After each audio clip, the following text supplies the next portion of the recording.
Chapter 2. Sitting in the passenger seat, Celia Garner leaned her chair back, listening to the rain. Today had been perfect. The trunk of Patrick's car had barely shut with all the clothing, perfume, and jewelry he had bought her. She had even performed a mini fashion show for him, modeling the outfits and blushing at his praise. Now they were en route to Celia's favorite restaurant for a candlelit dinner. She covered his hand with hers. "You spoil me so much." "I'm happy to."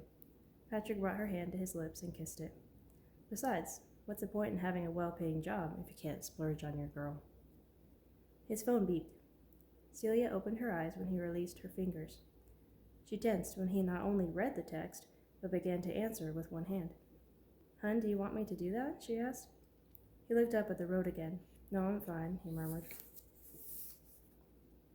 The car began to shift to the middle of the road, closer to oncoming traffic. He jerked back to his lane, unfazed. "Patrick, be careful." "I'm fine, Celia," he repeated. "Relax." They quickly rounded a corner, the right tires drifting into the grass. She leaned closer to him, trying to see what he was reading, see if she could help. Thunder booming, Celia glanced up, and the breath locked in her throat. "Look out!" Patrick's eyes bulged. His foot smashed into the brakes as they headed straight for a jogger. Tires screeched, rubber burned, blood spilled as their Porsche caught the teenage boy's legs. Screaming, Celia covered her face with her hands. The last image in her mind was the victim colliding into the windshield, her side.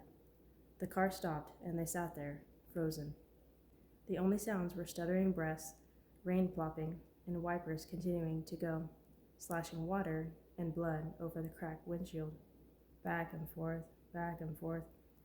Fumbling with her seatbelt, Celia opened her door and vomited. Patrick rested a hand on her back. "Are you okay?" "No! We probably just killed someone!" she half screamed, half sobbed, risking a glance at the form in the grass, a crumpled heap of blood and bones. "We need to call for an ambulance!" Patrick suddenly gripped the wheel again. "Get back in here." "What? Close the door!" Dazed, she pulled it shut. Patrick peeled out and headed down the road, away from the inert form in the ditch, away from the innocent boy they'd just plowed into. "What are you doing?" She strained to see behind them. "We have to stop. We have to do something." "No, we don't," he responded calmly. "Patrick, please, we can't get involved."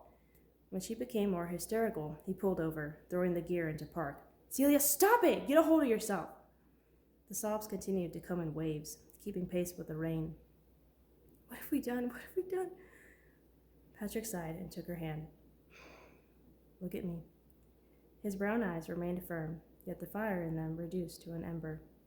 She couldn't process anything he said, still gasping for air and choking on sobs. "Celia, if you can't calm down, you're going to hyperventilate. Calm yourself. Slow, easy breaths." He held her face in his hands. "Breathe slowly, in and out. Everything's okay." His thumb stroked her cheeks, brushing away the tears. He touched his forehead to hers. "Shh." After a minute, her grip on his wrists eased. Her breathing quieted. Her sobs weakened to sniffles. "That's my girl." He leaned back, checking for any vehicles or bystanders. Nothing but water-laden pavement and trees. The rain was letting up. "Wait here." Getting out of the car, Patrick examined the right headlight. Celia wiped her face. Her hands were still trembling, the black streaks proving her mascara wasn't waterproof. Patrick returned and sat, his face grim. There's blood and a good-sized dent in the front. Right headlight's broken. How many bones in that boy are broken, she thought. What are we going to do? I'll have to get it repaired out of town. I'll say I hit a wild animal or something. That's it? Patrick, we have to do something. At least call it in. She reached for her phone. He gripped her hand so tightly, so suddenly, she winced. "Celia, no. We cannot get involved. Do you hear me?" She stared at him. "If we get involved, we make ourselves suspects. Do you want to go to jail?" No. "Then stay silent. We just have to pretend like this never happened." He blew out a breath. "There's nothing we can do. Look, we just passed a clinic and a couple stores. I'm sure someone will see and call it in. We're lucky no one else was on the road, or they might have seen us or our license plate. Before Celia could protest further, Patrick put the car in gear and drove on. Annika felt more human when she exited the plane, and that Texas humidity engulfed her. Home sweet home. Crystal picked her up right on time, chattering all the way to Annika's apartment. Your cat cried for you every night, kept wandering around the apartment searching for you. Annika laughed. It felt so good to be home, to get back into the routine of everything. Once they arrived at her apartment and she said goodbye to Crystal and hello to her orange tabby, Steve, Annika tossed her suitcase and purse in her room, then face planted on the bed. Sleep was calling for her.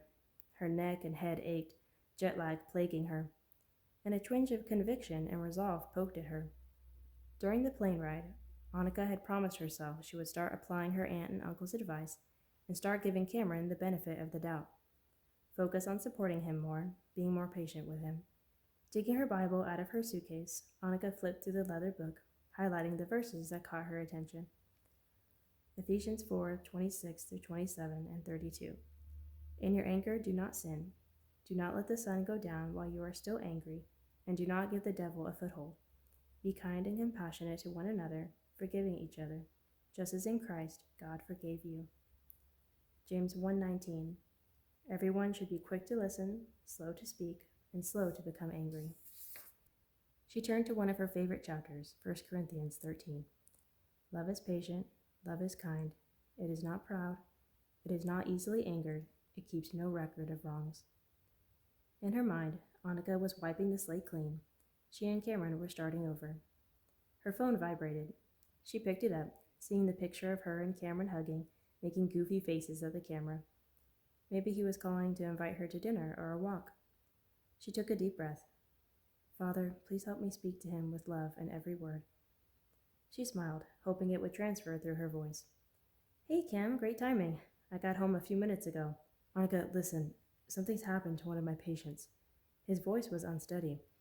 I left work and I found him lying on the side of the road. He's been in a hit and run. What? She pushed herself to a sitting position. Oh my goodness, Cam, is he okay? He's alive, but it doesn't look good. They're taking him to Conroe Medical. I'm heading there now. Is there anything I can do? Just pray, please. Maybe you could send an email asking the church to pray too? Of course, yeah, I'll do that right now. Thanks. I'll text you any updates I get. All right, be careful. Bye. Annika hung up and went to her knees. 20 minutes later, Annika walked through the automatic hospital doors, her boots clicking with every step. She should have worn tennis shoes. Everything echoed in here. Keeping a steady, rhythmic pace, she searched for the waiting room, searched for Cameron. She hadn't told him she was coming, but his fast and shaking voice had told her he needed a listening ear, a comforting embrace. Annika rubbed her chest, feeling like the air had been squeezed from her lungs. One of the many reasons she hated being in a hospital, patient or visitor. The nauseating smell of disinfectant, the despair in visitors' eyes, the sense of sickness and pain looming in the corridors. Sure, some patients had a positive attitude, and most of them walked out of here. Still, the atmosphere left Annika with a pit in her stomach. Rounding a corner, Annika laid eyes on Cameron. Along with members of the victim's family, she assumed, Cameron stood in a circle. They had their heads lowered, arms around each other. Annika prayed silently where she was. When the young man and woman walked away, Annika took tentative steps toward him. Put yourself in his shoes, in those brown dress shoes. Cameron? He turned to her, and surprise flooded his face. Annika, what are you doing here? He erased the distance between them, resting his hands on her shoulders. You sounded so shook up on the phone, she said. I wanted to check on you. Eyes glistening, he enfolded her in his arms. Thank you.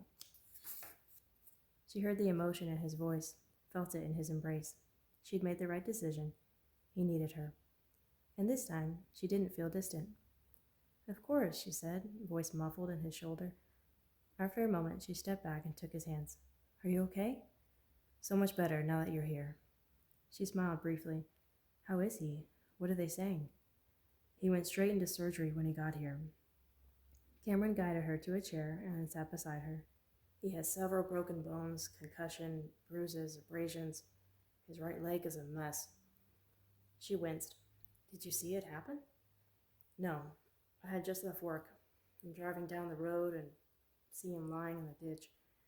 Daphne was right behind me. She called 911 while I tried to do what I could for him. He groaned, jamming his fingers through his hair. Why didn't I take him? I should have taken him. I should have followed my gut. She rested a hand on his back. What do you mean?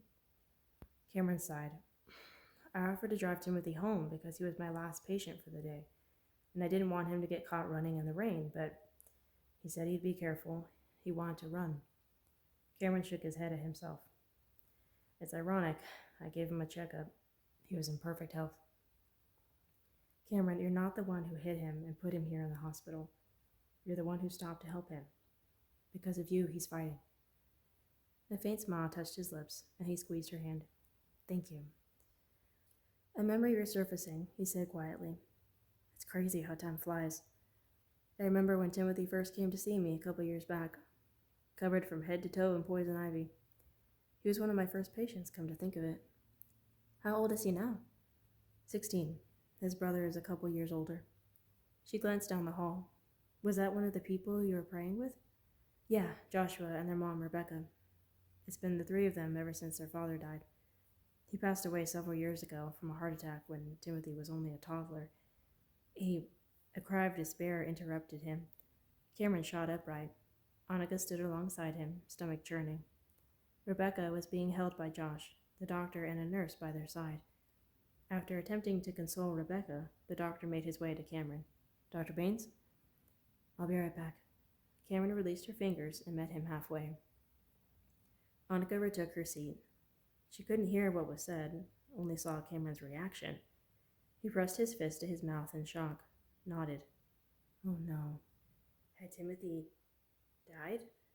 The emotion, all of it, hearing Rebecca's sobs, seeing the staff with mournful expressions, reminded Annika of her horrid experience having to identify her parents.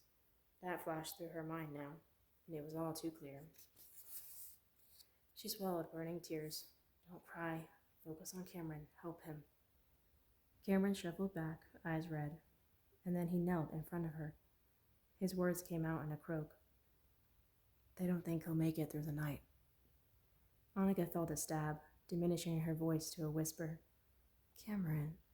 She reached out, touching his worn face. I'm so sorry. He lowered his head on her lap. Oh God, please help us. Heart aching, Annika stroked his back and covered him with her hair. Please, Lord, if it be your will, save Timothy. Touch everyone here with the comfort only you can provide. Blessed be your name.